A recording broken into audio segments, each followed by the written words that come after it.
हाय, तो हम लोग शुरू करने जा रहे हैं क्लास 9th का मैथमेटिक्स है और इसका एक्सरसाइज 2.2 हम लोग करेंगे।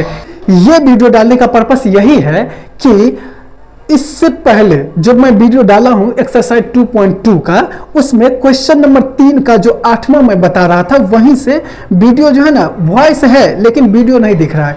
तो मैं क्या किया हूं कि उसी को एडिट करके दोबारा जो जहां से रुका था उससे आगे का मैं इसमें कर दिया हूं। देखो यहाँ पे 8वां में क्या है, पी एक्स बराबर 2x प्लस 1 और इसमें x बराबर 1/2 रखना है। तो रख के देखते हैं शून्य है कि नहीं। तो x बराबर 1/2 रखने पर देखो p की जगह पे p ही x की जगह पे 1/2 रहेगा बराबर 2 की जगह पे 2 इंटू 1/2 प्लस 1, यानी ये 2 और 2 कैंसिल हो गया, यानी 1 प्लस 1 बचा। ठीक है, क्या बचा? 1 प्लस 1 यानी 2। तो ये तो शून्य आया नहीं आया ना, तो लिख दो। अतः x बराबर 1/2 बहुपद का शून्यक नहीं है। ठीक है, अब हम लोग करेंगे लास्ट क्वेश्चन, प्रश्न 4। क्वेश्चन 4 है, निम्नलिखित स्थितियों में से प्रत्येक स्थिति में बहुपद का शून्य ज्ञात कीजिए। और पी एक्स बराबर एक्स प्लस 5 दिया हुआ है, बहुत सारा है। ठीक है, हम लोग एक एक करके बनाते हैं। इसमें बहुपद दिया हुआ है और इसका बोलता है शून्य ज्ञात करने के लिए। तो बहुत आसान है। कैसे, तरीका क्या है इसको निकालने का? तो हम क्या करेंगे कि ये जो बहुपद है ना, इसके बराबर में 0 डाल देंगे और फिर आराम से निकल जाएगा इसका शून्य। देखो कैसे, तो हम x प्लस 5 बराबर 0 लिख दिए। ठीक है, अब क्या करेंगे कि यहाँ पे x को इधर ही रहने दो, बराबर 0 लिख दो। इस 5 को इधर बराबर के इधर लाएंगे तो ये प्लस में है तो माइनस में हो जाएगा। ठीक है, तो ये हो जाएगा, क्या हो जाएगा? x बराबर कितना हो जाएगा? -5।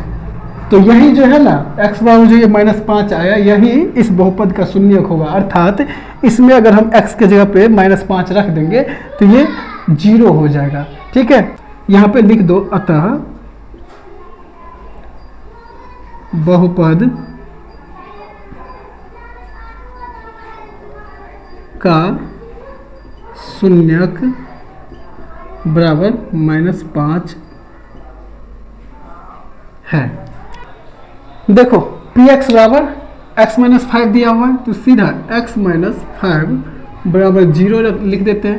तो यहाँ x बराबर 0 प्लस 5 हो जाएगा, यानी x बराबर क्या हो जाएगा? 5। तो यही जो है ना बहुपद का शून्यक हो जाएगा। अतः बहुपद का शून्यक बराबर 5 है। ठीक है, देखो इसमें क्या करेंगे, 2x प्लस 5 बराबर 0 कर दिए। अब ये 2x इधर ही रहने दे, अभी बराबर 0, इसको बराबर किधर ले आएंगे तो ये -5 हो जाएगा। देखो तो 2x बराबर क्या हो जाएगा? -5। तो x बराबर क्या होगा? -5 ऐसे ही रहने दो, इसको इधर ले आओगे तो ये गुना में है तो क्या हो जाएगा? बट्टे में आ जाएगा। ठीक है, ये गुना में था तो इधर क्या हो गया? बट्टे में। तो अब यहाँ पे लिख दो, अतः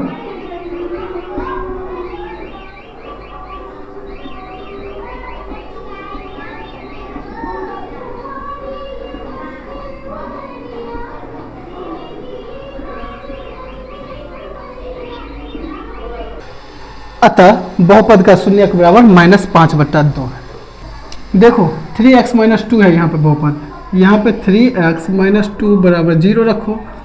3x बराबर 0 प्लस 2, क्योंकि ये बराबर को उधर जा रहा है तो प्लस में आ जाएगा। ठीक है, यहाँ पे 3x बराबर हो जाएगा 2 और यहाँ x बराबर तब क्या हो जाएगा? 2/3, क्योंकि ये इधर जाएगा, संख्या को संख्या की तरफ भेज रहे हैं तो ये 2 जो गुना में है तो ये बट्टा में आ गया था। अतः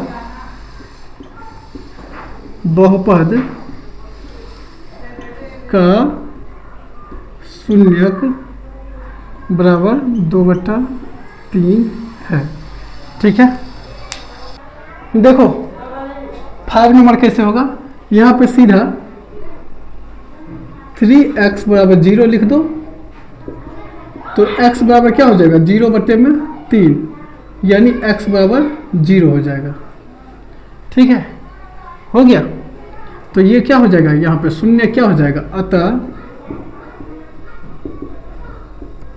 बहुपद का शून्यक बराबर 0 है। ठीक है, यहाँ पे ax बराबर 0, तो x बराबर 0 बटा a, यानी x बराबर क्या हो जाएगा 0, x बराबर क्या होगा 0। तो यहाँ पे हो जाएगा अतः बहुपद का शून्यक बराबर 0 है। ठीक है, आगे बात समझ में। यहाँ देखो cx प्लस डी बराबर 0 लिख देंगे और क्या करेंगे कि पहले तो cx बराबर, देखो x को इस तरफ रखना है, बाकी को उधर भेज देते हैं। तो x इधर है, cx बराबर इधर है 0 माइनस डी। ठीक है, डी को उधर भेजिए, माइनस में आ गया। अब देखो cx बराबर क्या हो जाएगा, माइनस का d हो जाएगा, x यहीं पे रखो तो माइनस डी, और इसको इधर लाओगे तो बट्टे में c आ जाएगा। तो यही शून्यक हो जाएगा बहुपद का। अतः बहुपद का शून्यक बराबर माइनस डी बटा सी है। तो यही था हमारा आज का क्लास। तो अब हम लोग मिलते हैं नेक्स्ट वीडियो में, तब तक के लिए टाटा बाय बाय।